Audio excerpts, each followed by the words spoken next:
My name's Wednesday Klevisha. I am a media specialist here at LTC, and we are doing a live podcast for our series UnderDiscussion. UnderDiscussion is a community program in which we open up a conversation to the public in hopes that we can create a dialogue about different types of topics. We've done ones before with professors from UML about reproductive justice, about Black identity in the border of New York and Canada. So sometimes they get very specific and sometimes they're broad concepts. And today we're going to be talking about celebrating AANAPISI identity with our friend Cherry from UML. Now, before we dive into our conversation, if you guys aren't familiar with LTC, we are the local telemedia center, public access station. We cover all the government meetings that happen down at City Hall, and we provide media training for folks in the community. So if you're ever interested in creating a podcast like this or your own show, I encourage you guys to come out and hang out. We also provide the space for lots of different community events. So come chat with staff and we can talk about things that are percolating in your head and how to make those a reality. So without further ado, let's go ahead and dive into our conversation. Now, Cherry, would you mind introducing yourself and telling us a little bit about the work that you do? Yeah, absolutely. Hi, everybody. This is actually my first podcast. I was just thinking about it, so I'm really happy to be here. My name is Cherry Lim, she, her pronouns. I serve as the program director for the Asian American Center for Excellence and Engagement at UMass Lowell. And that's actually our AANAPISI program. And so for me, I was actually born and raised on the South Shore of Boston in Braintree, Massachusetts. But my parents, excuse me, growing up here, actually had a restaurant over on Gorham Street. Really? So yeah, I actually grew up doing the Braintree to Lowell commute quite often, actually growing up on the weekends, and unfortunately still am doing that. So have been here since I've been very young, even though I'm not born and raised here. Yeah. And can you tell us a little bit about your role at UML and the program that you are part of? Yeah, so it's a brand new program. So UMass Lowell just got the AANAPISI grant, which I know we'll talk about in a bit, in 2021. And so the center subsequently opened last fall. And so it's a brand new center serving Asian American students across UMass Lowell. We specifically focus on mental well-being, career readiness, financial literacy, civic engagement, and just overall, success of Asian American students at UMass Lowell. Fantastic. And I think that is a good transition. I always like to prime our audience by providing some context and premises to build our discussion from. So can you tell us a little about what AANAPISI is an abbreviation for and your thoughts on our current understanding of Asian American identity? Yeah, absolutely. It's a really funny acronym, so I always like to explain it. And so AANAPISI stands for Asian American and Native American Pacific Islander Serving Institution. So it's AANAPISI. There's a huge history of minority serving institutions across the United States. So this is just one of the designations. So many folks might have heard of HBCUs, historically Black colleges and universities, or even HSIs, Hispanic serving institutions, or tribal colleges and universities. So AANAPISI is one of those designations. For many, many reasons that go beyond the scope of our conversation today, HBCUs and tribal colleges were established way before. And most of those colleges are actually established with that mission to specifically serve those populations. But around the 2000s, you'll see a lot of legislation that because of the growing population of these groups, these marginalized groups, they were like, we should have funds to serve us too. So I think around 2005, 2006, I might need a fact check on that, but you'll see legislation that comes up to say, hey, Asian Americans and Pacific Islanders are not as well served as, we would believe them to be. So the federal government passed that legislation and, now we have AANAPISI. So they're specifically institutions that have above 10% enrollment of Asian American and Pacific Islander institutions and about more complicated formula, but about half of students are on financial aid. Mm-hmm. And it's sort of interesting because it seems to me that, a large part of the conversation when we're addressing and celebrating cultures is how we identify and understand them. And there is a sort of balance between inclusion and exclusion. Yeah. So on one hand, using a phrase like Asian American can be very inclusive in that it includes multiple countries, languages, and cultures. But on the other hand, can run the risk of becoming monolithic, right? Yes. So I was wondering, what are some things you think is important to be mindful of when we consider celebrating Asian American identity versus the individual cultures that comprise that? Yeah, I read this question and I just listened to a discussion about this, so I just want to bring in that conversation here. It's Dr. Suman Pendekar. I believe she's at USC. She was talking about how it's so important to think about Asian American as a political identity and not to resort to essentialism.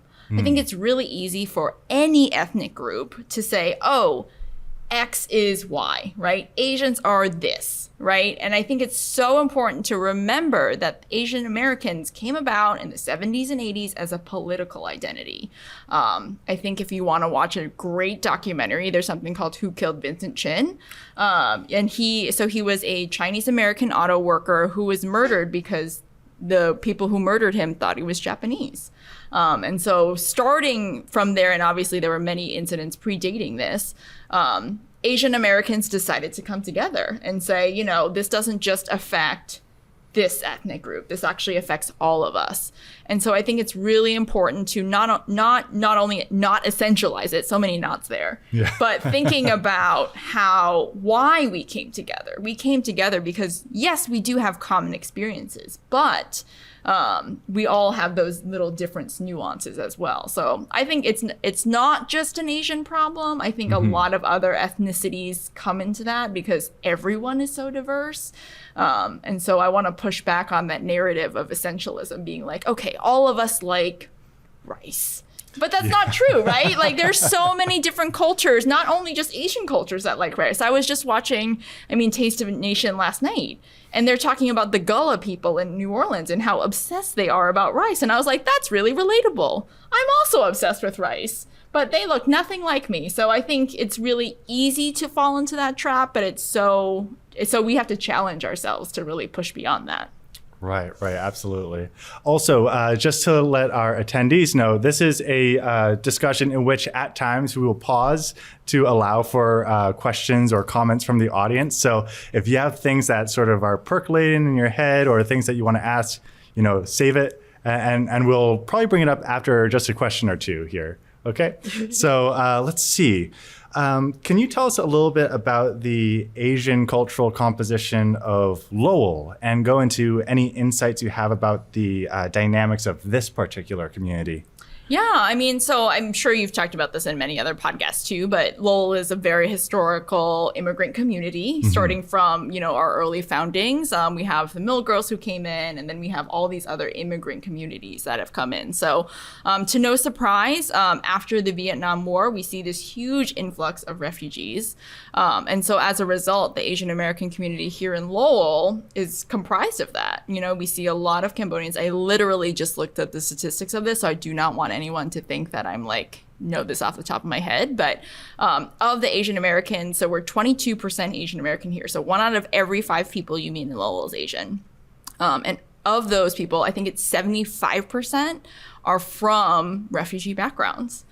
So it's 59% Cambodian, 10% Vietnamese, and so on and so forth. And I think that's one of the things that really is the essence of the Asian American community here is that refugee identity.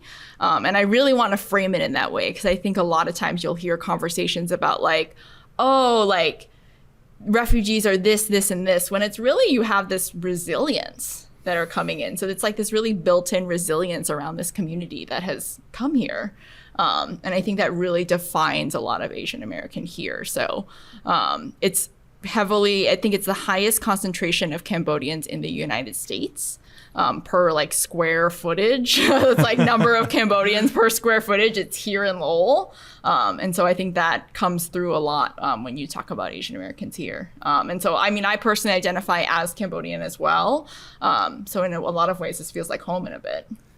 Yeah, I think that it's something that I've always noticed and really cherished about Lowell being here. I grew up in Dracut, and that is a different composition altogether, right? And I think it's one of the things that I like most about here, because I think what is it like?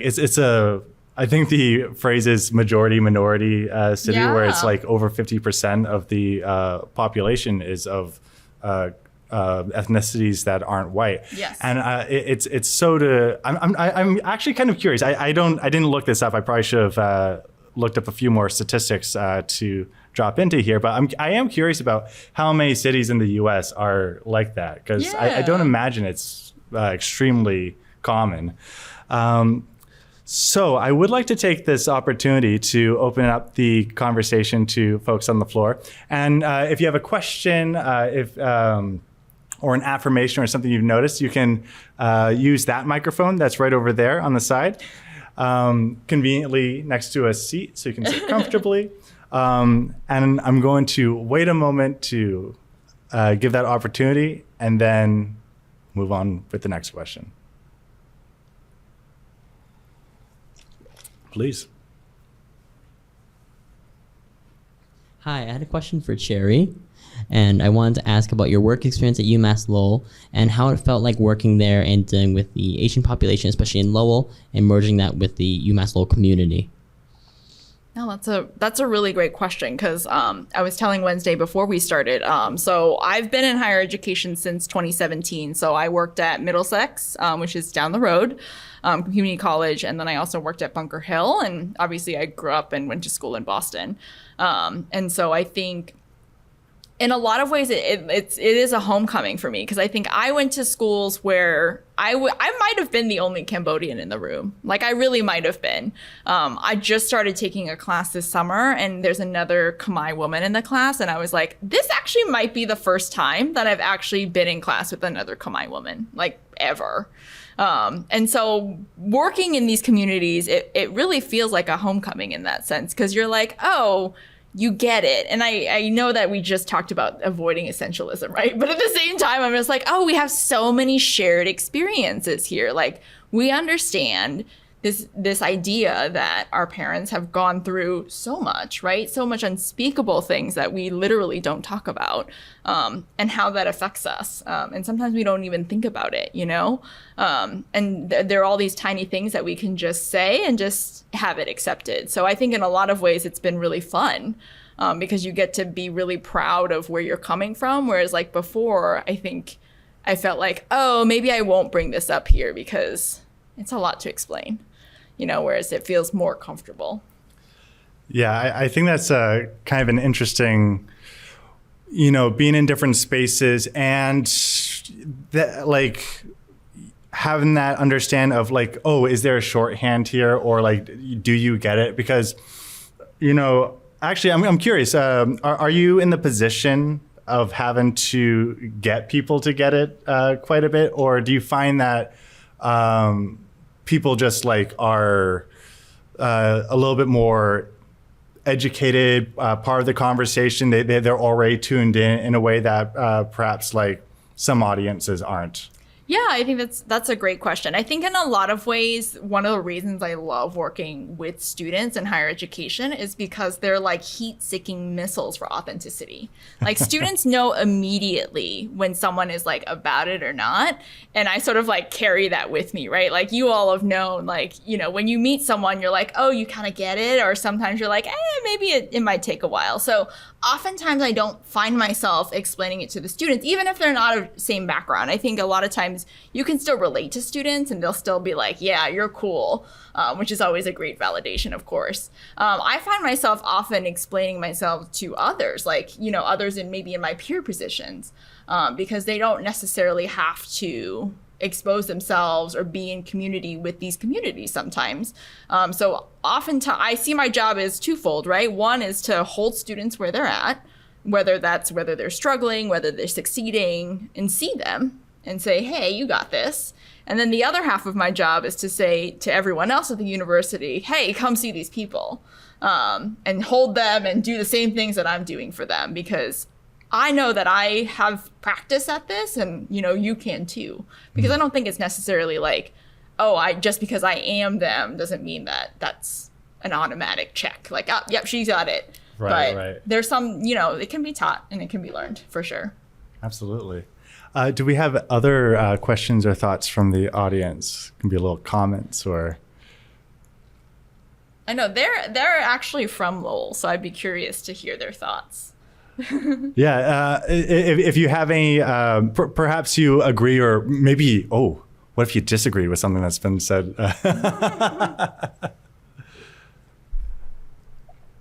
Soren, I do have one of your community questions that you sent in. Do you want me to throw that in right now? Okay, yeah, perfect, yeah. So we received a question from the community recently on our social media when we were asking for prompts for our discussion here. And one of these is, are there any surprising things you've learned about the student population you're serving while you've been at UML? Yeah. I mean, I think I really appreciate how much they all love each other. Like, not that I was surprised, but I think in a lot of ways, if anything, a student called me out on this actually. They were like, it actually means, it says more about what your college experience was like. I was just saying how like I didn't go to school with any Khmer Cambodian people. And so I often felt like I was like the other, right? Like, oh, there's the refugee kid over there. You know, you're not like a rich kid like us. And I was commenting, I was like, y'all just love each other so much. Like you all hang out with each other. And they were like, maybe that's a reflection on your college experience. And I was like, oh, that's true. That is so true. But in a good way, right? Like that the fact that they all are able to find commonalities and community with each other has been such a joy to plug into, because I don't have to build that. They just have it. I just happen to be like their little mouthpiece, because they're the ones who have already spent all this time, labor, and love building this community together. So it's been a good surprise, you know? It's not a bad thing. It makes my job easier. I am very genuinely curious if to hear your guys' thoughts on whether or not like you feel like you've just came into college with that community, or did you find it through the is it ACE? Is it pronounced ACE or yes, AC? ACE. Okay, cool. Through the ACE program, and you don't need to answer it now, but I am asking you the question, right? Like, what's it sort of like to go into school? Forming community, was it already there? Did you have to find it? And yeah, like. Yeah, I was gonna say, Christy will be a good person to answer. Good. Yeah, absolutely. Hello. For me, it was a little difficult because I am a out-of-state student from New York City. And out of a graduating high school of about 2,000 students, I was the only one to attend UMass Lowell. So at first, everything was brand new to me, the culture, the diversity, as well as just the overall area. It felt very foreign. And when I first attended the general meeting for the Student Association of Chinese Americans, it was very, it did not meet my expectation. There was almost no one of like full Chinese descent. And I am Chinese and I do speak some Chinese, and to see my peers who look like me, but in some ways did not understand me. And so that's where I kind of formed my own community at UMass Lowell by attending more of the Asian clubs at campus, as well as later becoming executive board and forming what made me feel at home at UMass Lowell. Awesome. Thank you so much. Yeah, I think just to add, if that's okay. Please. I think because ACE started in 2021, really from what I understand about the Asian American students, and you all can correct me if I'm wrong, is that it was really the sister clubs that was sort of like the essential Asian American community at UMass Lowell. So it's I think it's 7 now ethnic groups. So there's clubs on campus that are forming all those different ethnic groups. And so they were the ones that really came together and were like, you know what, this is what it means to be Asian American here.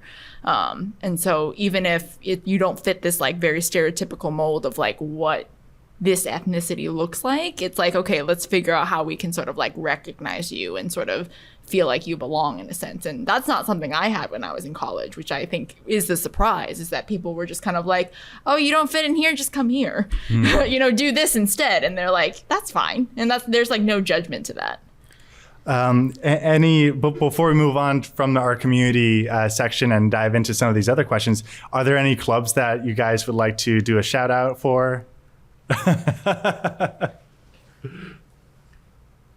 like to shout out all the clubs from the sister clubs because they're all amazing ones, but also my club, the Cambodian American Student Association. Yay! Thank you. Yes. Very cool. Very cool. Okay, so let's see what's next on our agenda here. And if there's anything else you guys want to talk about, we will be circling back around in a little bit. Let's see. Oh, yes. I understand you went to a conference recently. Yes. That tackled a lot of the topics we're touching on today.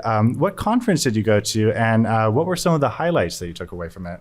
Yeah, so the conference that I went to is Asian Pacific Americans in Higher Education. And so it's called AAPISI, and it's always based out in California, which if you know anything about the Asian American community, most Asian Americans in this country come from California. I do think it's a very unique experience to be Asian in California because it's sort of like this wholesome acceptance culturally in some ways, not everywhere in California, right? Like, I don't think that's true in like the Valley or anything like that. But I think there's a difference between what I call an East Coast Asian and a West Coast Asian. So it's always very interesting to like go to a place where this is the norm. Like, they're talking about populations where it's like 50% of their student population is Asian American. So their conversations are so, I don't want to say far ahead, just different than us, right? Like, I think about this idea of, and I don't know if this is one of the questions, but data disaggregation, right? We talk about it across the city, about how when you talk about Asian American statistics, you can't just say Asian because it's that essentialism, right? And you're talking about folks who have been here since the 1800s, so they have generations of wealth. And then you're talking about folks who have come here in the 80s, who are refugees and sort of had to build themselves up. Those are not the same. And so when we talk about disaggregated data, we're saying, hey, you need to separate these so that we can understand the picture of what Asian American is. Now on the West Coast, they've been doing that, especially in higher education. They've been doing that for, 20 years now, since the 2000s, which doesn't feel like it's 20 years ago, right? You're like, oh no, but it is 20 years ago. But they've been doing it for 20 years. It's called iCount if you want to look it up. And so their conversations are now, what happens when you identify as two ethnic groups?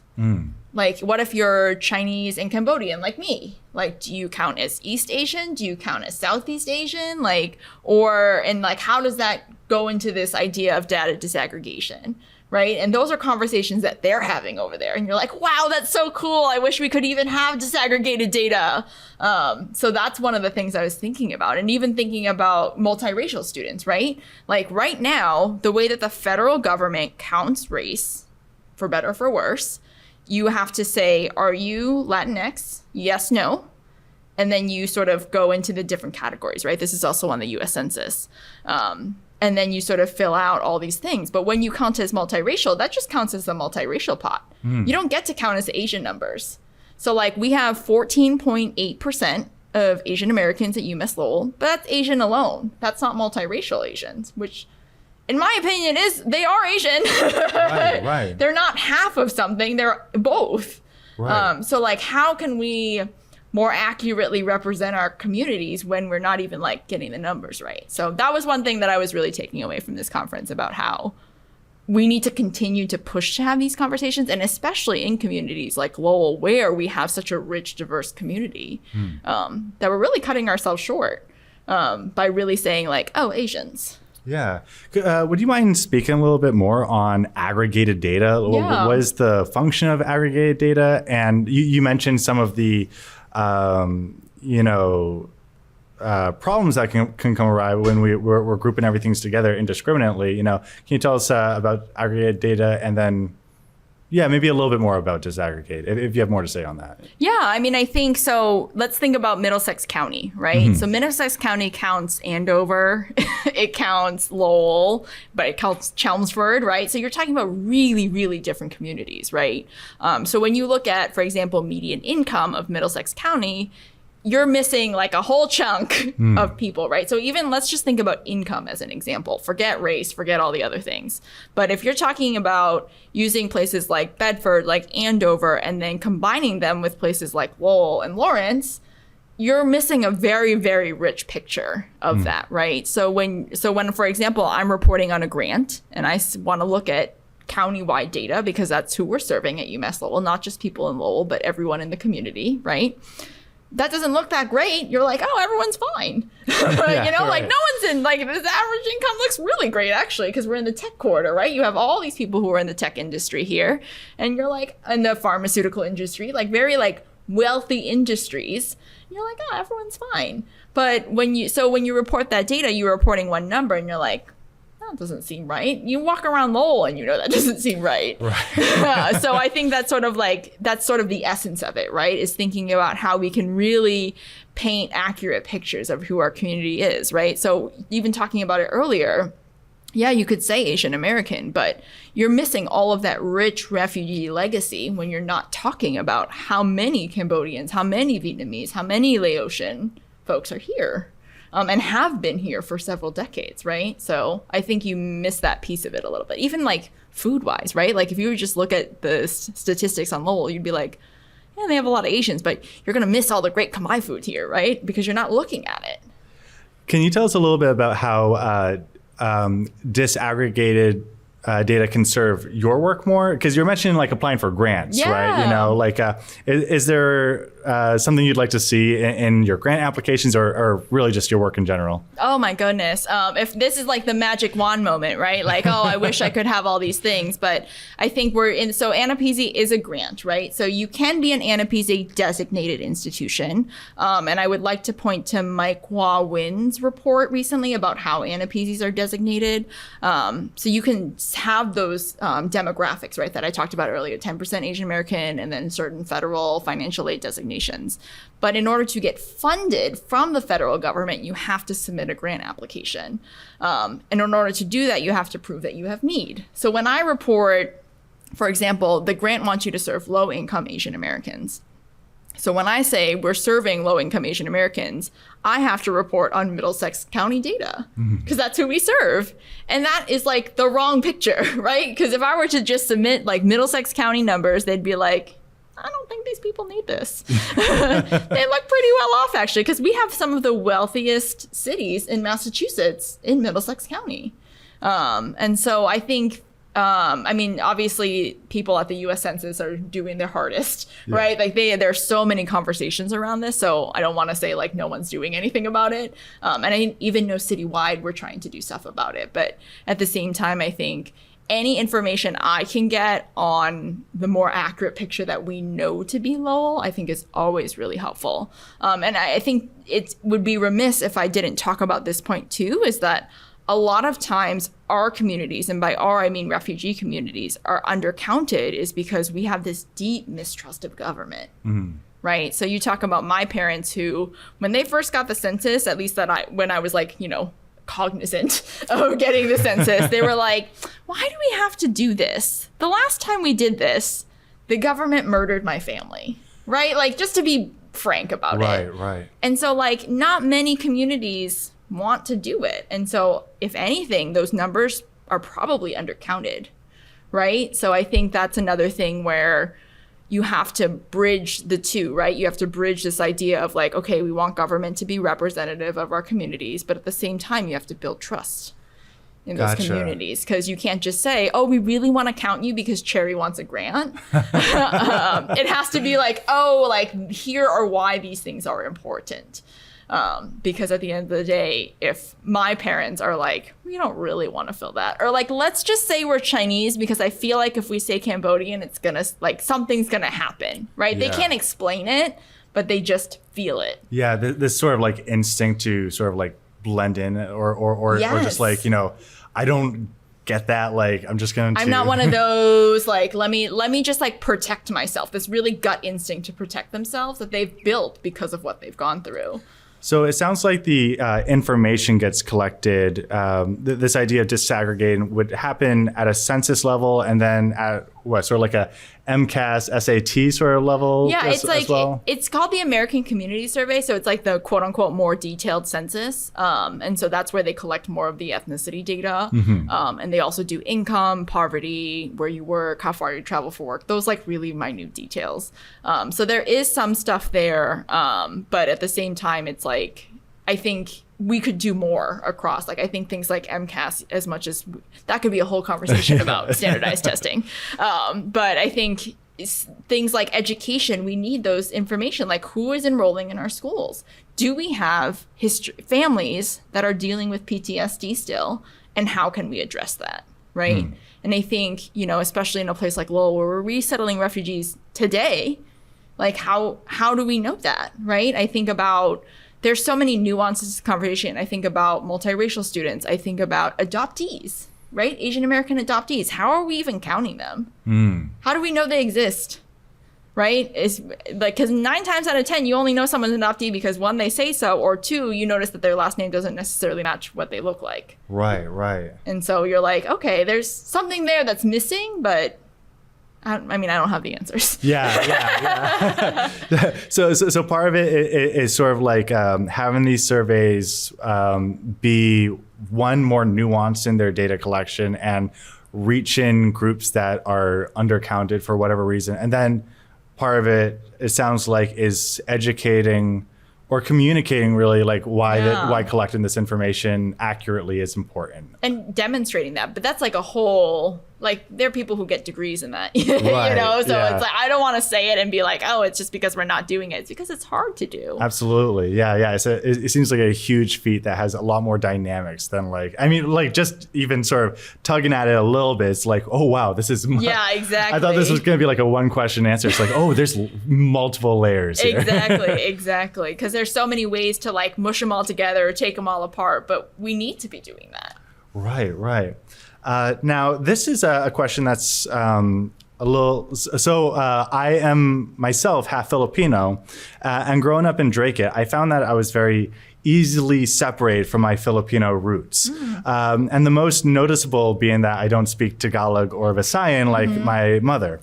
So whether it's because of adoption, we were just talking about that, or environment, or for folks who have never felt particularly connected to their ancestral culture, do you have thoughts on how individuals can think about their own Asian Americanness? Yeah, I know. I love that question. And like in my, again, magic wand dream world, I would love to ask every student that I come across, like, what does it mean to be Asian American to them? Because I think everyone has a different answer. And people come to it in very, very different ways. So like even for yourself, for example, I think sometimes it's defined as like what we don't have. Okay, I don't speak this. I don't know how to cook this. I didn't grow up with this, you know? And I think sometimes we are defined by things that we don't have. But at the same time, I think because it can be so many things, I revert back to that comment I said earlier about the essentialism. That's also why it's harmful, right? Is because we think that being Filipino is XYZ. Like, I gotta love lumpia, right? Like, and you're like, well, what if you don't? You know what I mean? And so I think that's sort of like where it's also really harmful, not only about projecting those stereotypes about Asian Americans, but also in this idea of like, what is it to be belonging? Like, am I gonna roast someone who doesn't like durian? Absolutely. But like, that doesn't mean that they're not Asian, you know? Or like spicy food, right? Like sometimes we try and essentialize this like idea of Asian American as like, you gotta like spicy food, you gotta like all this fruit, or like you gotta speak your language. And it's like, actually, there's many ways to be this. And I think what we were talking about earlier is that so many, especially if you're a first generation American or second generation immigrant, so many of our parents have come to this country with this very like frozen idea of what their culture is.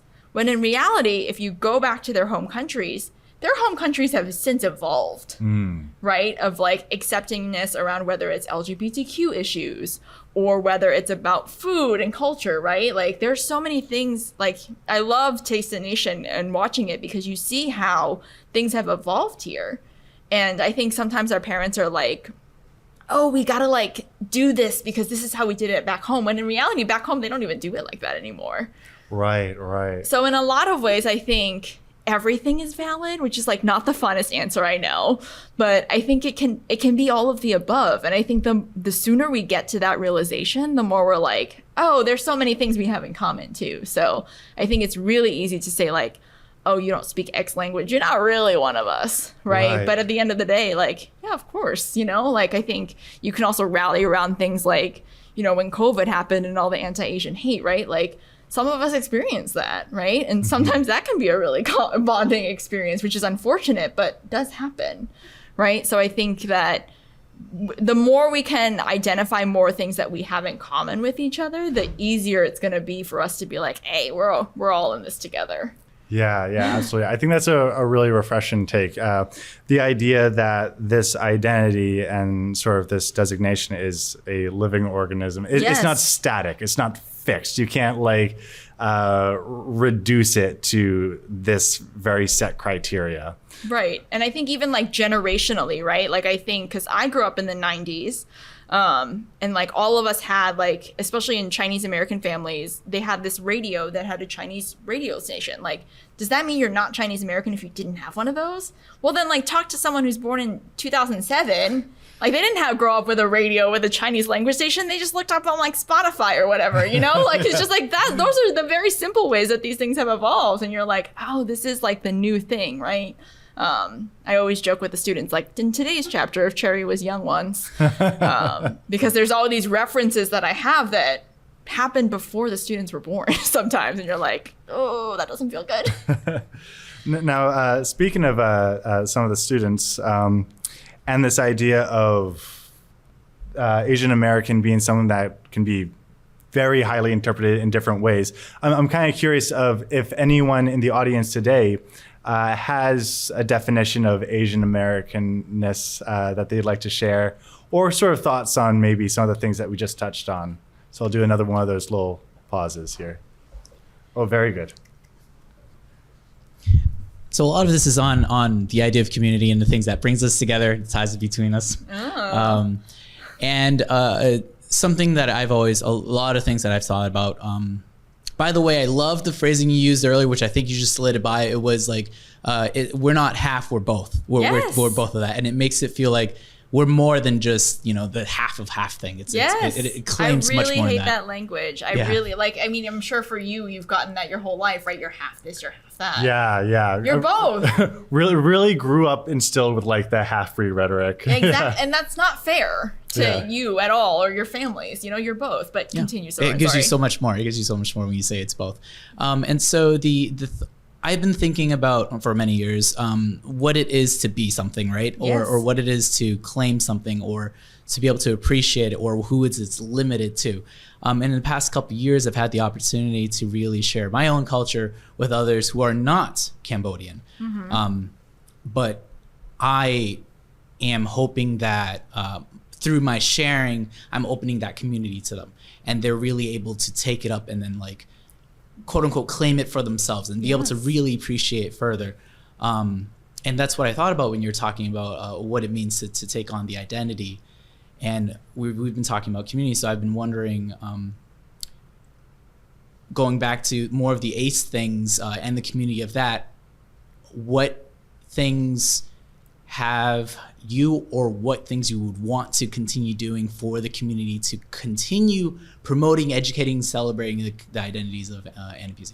Yeah, no, it wasn't supposed to be a question, but I appreciate it. But I think I've been mulling this a lot, and I've been thinking about the best way that I can model authenticity is just to be authentic, right? And share my stories and open that up, because people aren't what they can't see, right? So if I can be authentic and I can say, hey, I think I'm XYZ, but also I am, ABC, and I think that's the best way. And I think that's the kind of the culture I want to promote at UMass Lowell, especially in the new office, is like, there's so many ways of being.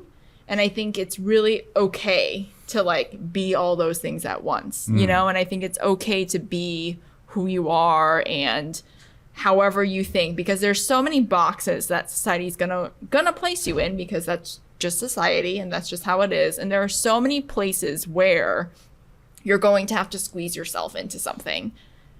My space, I would like not to be one of those spaces, right? Like, let's push the conversation. Let's have those nuances. Let's be both, right? Let's not be either or, let's be both. And just say, you know, like I said, you're not gonna not get roasted for not liking durian in my office, but that's me. That's like authentic to me, right? Like, I love durian. Like, that's just a fact. But so I'm gonna like call you out on it, you know, and just like, are you sure it's stinky? Are you sure? I think it's very fragrant. But at the same time, that's authentic to me. And so allowing people to be authentic to themselves and to hold them and to see them and do all those things, I think is the best thing I can do. Yeah, I think that's so important. For those listeners, there is a very polite clapping happening. But just this idea of like being authentic, and I think that is so nourishing in a way that's difficult to describe for me, because I think it kind of permits a type of, you know, relaxing that lately you don't need to constantly be performing a version of yourself. You can just kind of like inhabit yourself. Because I think a lot of people, they have a sense of like what professionalism is, or what the ideal behavior or presentation of self is. And that can be like a weird thing to aspire or wear all the time, right? So just to like chill out for a bit is very nice. I mean, I also think like we keep talking about nuance and layers. I think when you're in college, there's already this idea that you have to perform, right? This is what it's to be like to me, a good college student, right? I have to study all the time. I have to be involved. I have to talk to my professors. There's this element of performativeness already. And so the more I can sort of like peel back the layers for students, like they're already trying to perform. I think about when I was in college and how nervous I was to speak up in class sometimes, because I was the only Asian face in the room. So anytime I spoke up, I was just like, oh, I'm like representing people, you know, and that like pressure and that idea, right? And so our students aren't exempt from that, right? Just because they're in Lowell, a lot of my students are the only Asian American woman in their room. They're the only Cambodian American in their room, right? Like they are still the only, even though we live in Lowell. So the more you can sort of like relax that a little bit and just be like, this is the space where you don't have to explain this piece. Not that we're not learning, right? There's so many things that I have to learn, and there's so many things that the students have to learn about different identities, but it's a place where you can sort of like show that. And I think even college students in general, like I think about how much of a people pleaser I was when I was in college, right? Like I still am unlearning those things, right? Like, but that's because I went to college like 15 years ago. Right. And so like, I'm just like, oh, now I can say as a grown woman, like, oh, I don't have to care. But when I was 18, I was like, deeply caring, right? Like I deeply cared. The stakes are like here. Yeah, exactly. So I deeply cared when I was 18 years old, right? So it's easy for me to say 15 years later to be like, I don't care. But 18-year-old me like clung to other people's acceptance of myself, right? So I, on some levels, I'm like, I know the feeling. Yeah, fantastic. Now, does anyone else have thoughts on what it means to be Asian American, their own personal definitions of it, or perhaps their college experience with some of this performativeness or kind of finding authenticity? Yeah, come on. Hi, I just want to appreciate also the creation of ACE. So believe it or not, I graduated very recently. After the creation of ACE, and during that time of me studying and graduating, I was not finding my own community within UMass Lowell, and I felt like an outsider. And believe it or not, a little backstory is I live in Lowell. It was very, very hard for me, for a citizen of Lowell, to come to a school in Lowell with so many cultures and so many people from outside of Lowell that were coming in, and I just did not feel right to be in it. So with ACE, I really appreciate the safe environment I was in, that I can relate to everyone and talk with everyone, especially Cherry, who's in charge, who is that welcoming smile that comes in, and you can always hear across the room that goes, "Hi, I'm Cherry." So it's always nice to hear that tone of voice and be able to have that sort of safe space. And I hope to encourage everyone at UMass Lowell to go to the ACE Center as well, whether or not they're Asian. Awesome. Very good. And let's see. Yeah, I suppose I'll look for a moment at you, Christy, and then I will gauge after a moment's passed if you would like to speak on this. Okay, cool. Yeah, I didn't think that was going to work. I know, it's Jedi mind tricks.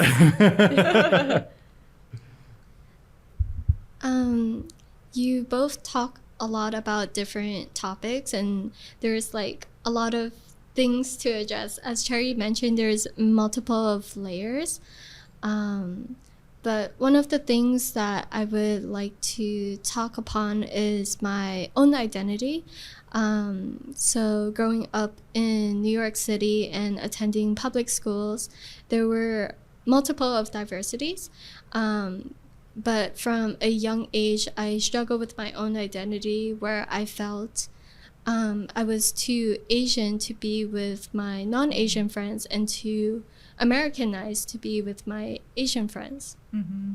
And so when I came to Lowell and as I grew up, I learned how to be a little bit more accepting and learning how to be both. And one of the things that I do appreciate about the sister clubs and at ACE is that there's the safe space to be authentic and to learn how to be authentic with other people. And so I really do appreciate Cherry for being the director of ACE. Hey, yo. Very good. Appreciate that. And that actually reminds me a lot, too, about how we're in this conversation, we're sort of using the university and the city like synonymously, but I like want to differentiate it a little bit. And I'm sure you can speak to your own experience in college as well. Up until very recently, like UMass Lowell was less than 10%. Like we did not qualify for the AANAPISI grant, but we were even more Asian as a city, like as recently as 5 years ago. Like I was looking this up in 2016, we were 23% Asian American in Lowell. But in 2016 at the university, we were 9%. So you have people who are from Lowell, like, you know, metaphorically hopping over the wall to get their higher education, right? And experiencing this like vastly different experience, right? Like even if it's in their own backyard. And I think of people like Christy who grew up in New York City, which is like a whole another beast in itself. And then coming to a place like Lowell and feeling like it's not what it is, you know what I mean? Like I think it took you, we've talked about this many times about how it took you to realize like how rich and diverse Lowell actually is compared to the university. So I wanted to like draw that distinction a little bit. Yeah. Because we've been using it synonymously, which I don't disagree with because the university takes up a lot of the city.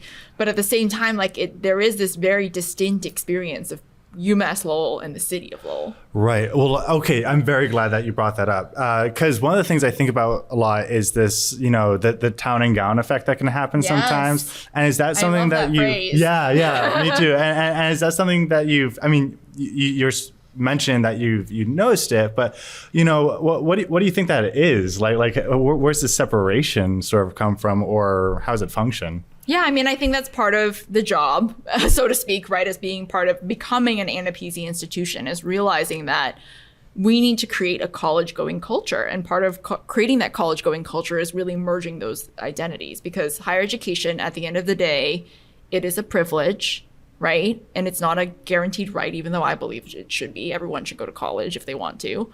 But there's cost, there's school, there's this whole system that gets a barrier to get into higher education, right? That's on purpose. And so that's probably step one of like the separation, right? Is that you have to, I mean, until very recently, take standardized tests, make sure you did okay in school, make sure your parents have enough money or at least understand the financial aid system. And that's really hard. You know, we say those things and a lot of those things are given, especially to students who are already there, but there are so many students, especially students who just don't make it to college, who are like, don't realize that it's a lot more affordable than they realize it to be. But then even when you get there, there's this culture of like, what does it mean to be a professional? What does it mean to be a student? Like all these first gen things, right? That a lot of our students, I think 40% of UMass Lowell is first generation college students, meaning that their parents didn't go to college. And so they're trying to learn all these things. And it's not for lack of the university's part. The university is not intentionally saying like, we don't want people here. But the university is a system that doesn't teach itself to others, right? And Right. so I think there's this whole idea of like, oh, I need to like talk to my professors, but my professor's office hours are during my class time. So like, how do I figure that out? There's no one to really answer those questions, right? You just kind of, you either go, aw shucks, guess I never see this professor, or you have someone, which I think it's my job to be like, email them, find them, you know, like you can do it, you know, and sort of like push these students to say like, if you like this professor, you should talk to them. But there's all these cloak and layers to it. So part of me is like, that's how I see my jobs in some ways, is to like peel back the curtain a little bit. Yeah. I think that was definitely part of my experience was, and when I talk to other students who have, you know, come from immigrant families, I think that a common thing I hear a lot is like applying for financial aid and just how like, it's a huge piece. you know, maze like it is. And then you have to figure it out by yourself. You don't have like as much assistance for it. And then this other sense of like the avenues to get things done or to really understand the system is fairly opaque, right? So Yes. you either have to be asking a lot of questions, but like it's not even always obvious to who. Yes, exactly. And I think like I'd be curious to hear about your experience even at UMass Lowell, because UMass Lowell, even in the last 5 years, like pre-COVID, just looked a lot different. You know what I mean? Like I think about how, I mean, I have a very biased point of view. I literally work in Asian American Center. So like almost like 90% of the students I see are Asian. Yeah. So I'm just like, oh, this place is really Asian. But that's because I work in Asian American Center. But I think, you know, even walking across North Campus or walking across South Campus, it looks a lot different than what I see, right? And from then until now, it's even more different, you know? Right. Well, I graduated in, let's say, what was it, 2016, 2017 maybe. I know I took a gap.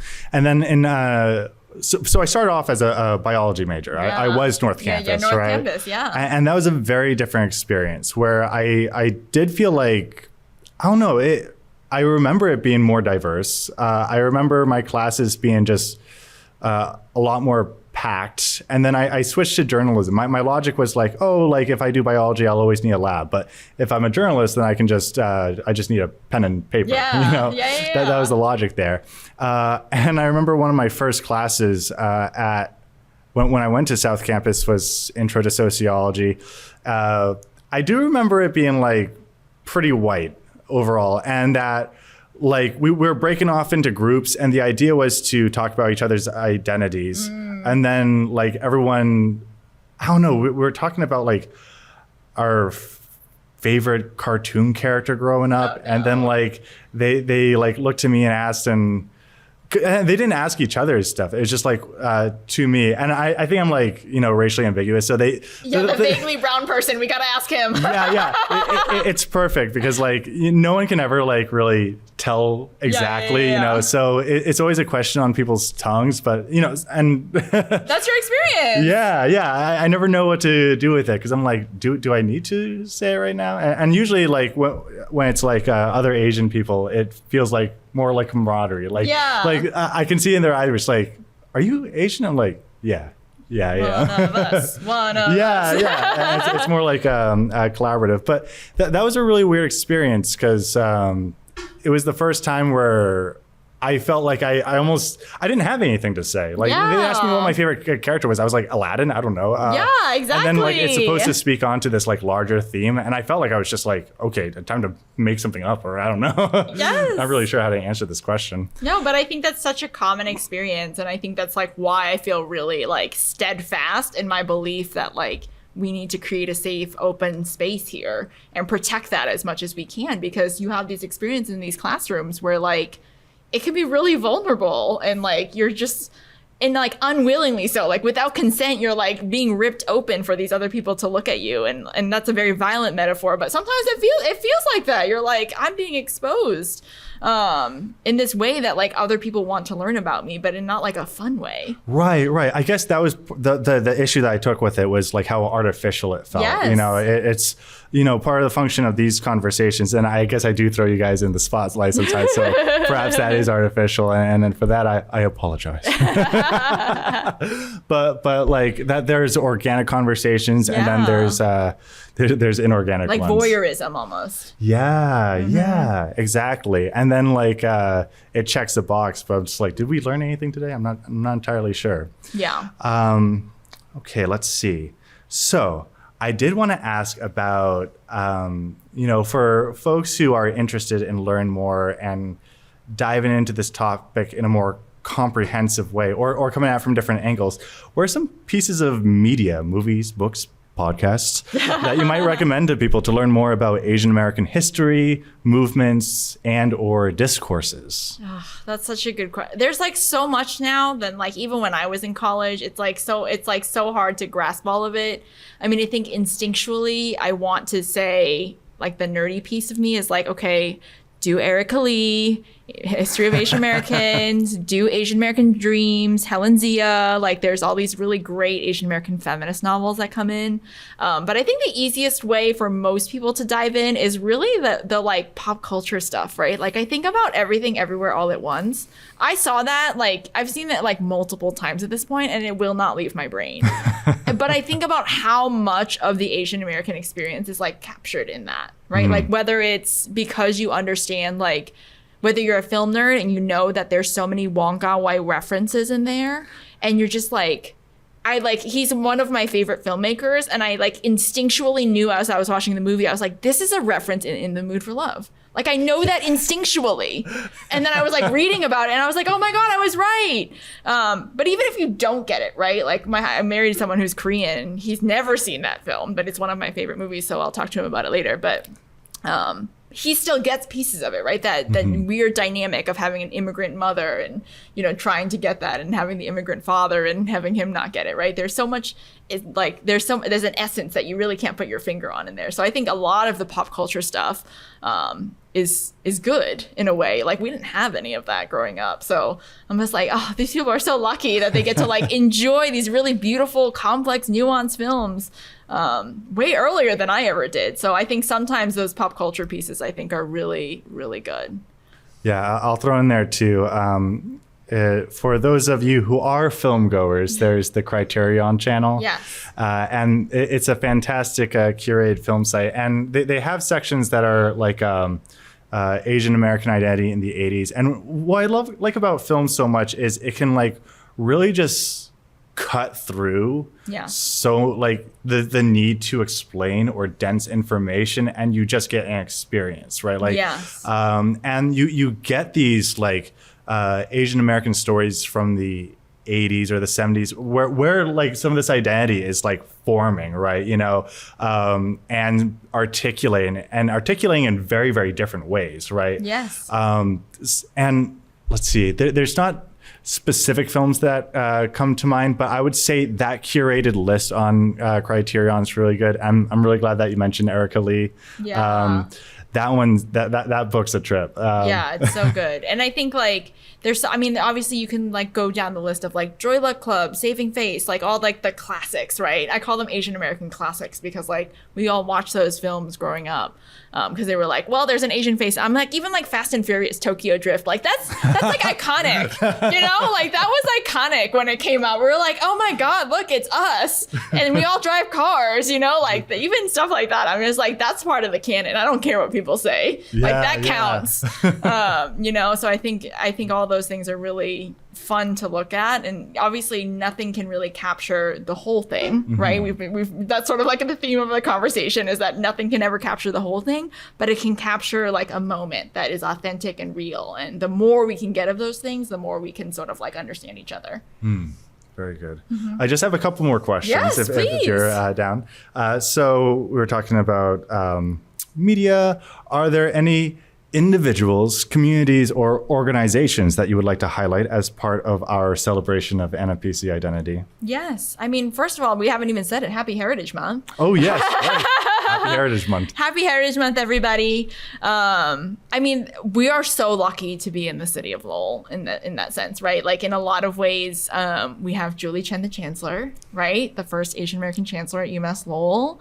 Not the first in the system, but the first here and the first Asian American woman. So like, iconic, right? We have Sakara Chow as the mayor. We have Representative Howard, right? Benna Howard, who's also, you know, another Khmer woman who I look up to. And I think we have so much representation, but that's like a long way, right? So I think we're so lucky to have all these important political figures in the city.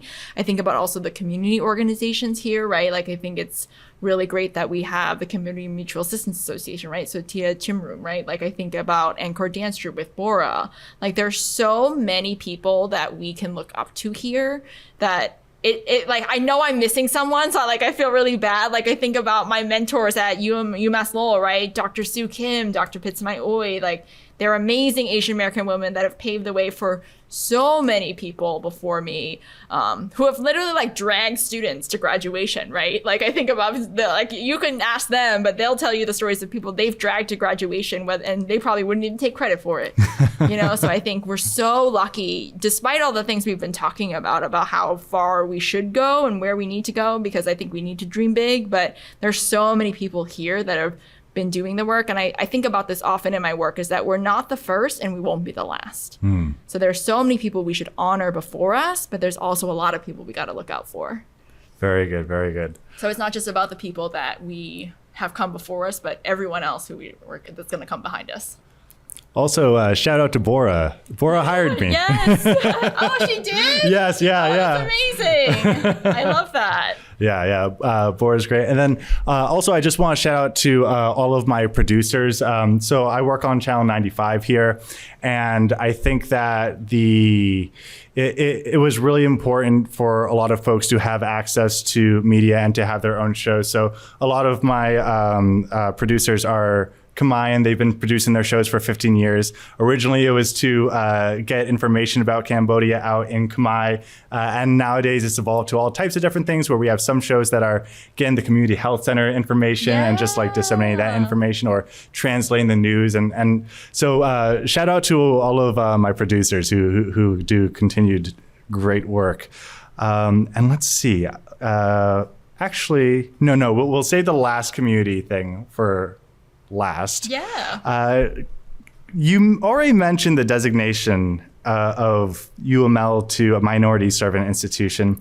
Would you mind diving a little bit deeper into that and what that means for the community and for prospective Asian American students? Yeah, I think so. Like I was saying earlier, there is a difference. So all minority serving institutions are not the same, to no one's surprise. There are institutions that were founded as minority serving institutions. So you have HBCUs, historically black colleges and universities, tribal colleges and universities. They were formed because of, for shortened version, long story short, racism, right? The exclusivity of institutions of higher education to these populations.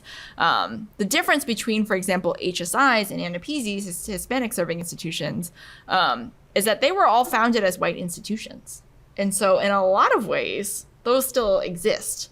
So the challenge that I have as a program director, and UMass Lowell has as an institution, is how to reconcile their new identity. We keep talking about these evolutions, these nuances. I think UMass Lowell also has to have that conversation, right? And I think they're definitely trying in terms of, okay, here's who our population was 10 years ago, less than 10% Asian, even though our city is 1 out of 5.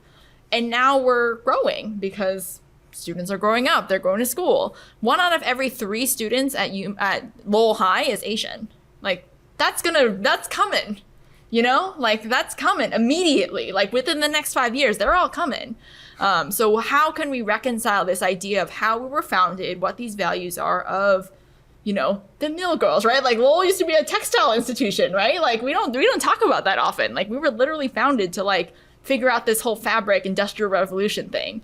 And how can we reconcile that with this new population of Asian Americans here, of, you know, marginalized communities, and how can we serve them? So I think a lot of being a minority serving institution is going to be, especially for HSIs and AANAPISIs, reckoning with this idea that these people and I don't even mean to say these people, but like these like communities are here, and how can we serve them in ways that work and can better our communities, you know? And so that's my job. Like number one is that's my job, is to figure that out and how to help the institution along with that. But I think as an institution as a whole, if we're going to go ahead and say like, yeah, we're AANAPISI and we're super proud, that can't just be in my office, right? That can't just be ACE. Okay, that's ACE's problem. ACE is why we're AANAPISI. No, actually, we all are an AANAPISI, right? Like I just happen to be the center of it. Like to a burden that I did not ask for, but I did interview for, right? But at the same time, it is an institution as a whole that we have to sort of recognize that. And, you know, it's going to take people some time. We just got here, so we can give folks some time. Very good. And my last question is, bearing this conversation in mind, and I'm going to direct this at you first and then to our audience, bearing this conversation in mind, what are some ways you would like to see Lowell grow and change? Yeah. I mean, I think it's funny that we keep coming back to this idea of change, right? Like, because it's not something that I think is voluntary at times. I think it's just already growing and it's already changing. It's just a matter of sort of acknowledging that and accepting that in the ways that we operate, right? I think about how far the LGBTQ community has come, right? In terms of like 10 years ago, no one was using pronouns. Right. But that wasn't like someone waved a magic wand and was like, everyone uses pronouns now. Right. That was a gradual change. And so in some ways, I'm like, it's going to happen. Whether I have the patience for it or not is like a whole nother thing.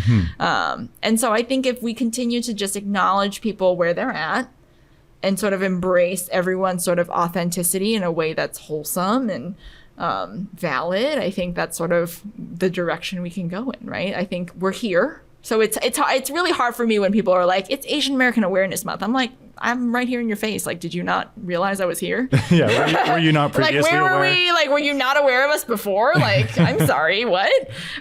So like, I think it's hard for me to be like, we need to change and acknowledge. It's like, no, we're here already. It's just a matter of making sure that those systems in place work for all of us. And that will happen, but maybe we need a little nudging along every once in a while. Absolutely, absolutely. Now I'll go ahead and turn to you guys. How would you like to see Lowell grow and change? Or if you guys have any concluding thoughts for our podcast today?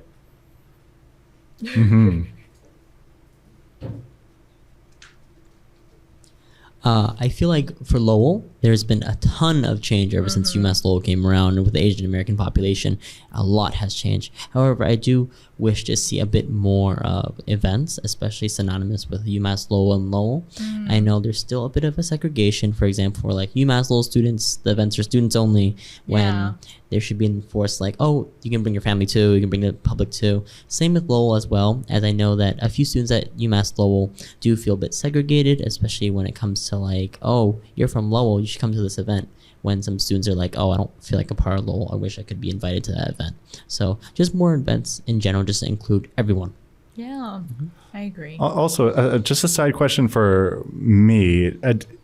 Is there a Filipino club at UML? Yeah, TFC. Oh, what the heck? I have to re-enroll now. Yeah. Your master's degree? Yeah, maybe so, honestly. Think about it. Don't rule it out. Dream big. To go off of Vu's point, I want to see more connections with the community, with UMass Lowell and the Lowell community, such as inviting both communities to come together to celebrate various events that not only in the Lowell city, but also at UMass Lowell, for example, Asian Night or Night Market and other events that can benefit and support both populations. And to continue or to nudge tough conversations and to work together to embrace each other and to support one another. Oh, that's beautiful. Yeah. All right. Any other sentiments before we conclude our podcast? Oh, please. Oh, yes. Very good. I think that, we've been talking a lot about community, and yes, big community. I think one of the many things that could be changed is communities being more community, because we have a bunch of different Lowell communities, and there's some groups who have certain efforts to do to help with some parts of Lowell, say like cleanup efforts, right? So there's a bunch of little cleanup efforts, and they have their own little communities and with them themselves. And not to say that we have to have just one name, right? But more unifying of the different communities going forward. And so we can continue support, as we've been talking already, continue supporting each other in that. And so as an example, the different flag raising events that we have, right? I've been to a number of them, and a good number of people turn out, but it's usually of that community, you know, that do turn out for that. But we are a community in Lowell, right? As a whole Lowell community type thing. And so more of us should come to celebrate our family of Lowell community type things. Yeah. Yep. More unifying. Absolutely. Yeah. It's both. Yeah. It's that idea of both, right? Is that we get to have things that are us and we get to have things that are all of us. I think we covered a lot during this podcast. We've sort of acknowledged a lot of where we've come from, how things have changed, and what we'd like to see going forward. Thank you so much, Cherry, thank you for coming through. This was, I don't know, I really enjoyed talking to all of you tonight. Yeah, I agree. We could go on forever. All right, let's do it.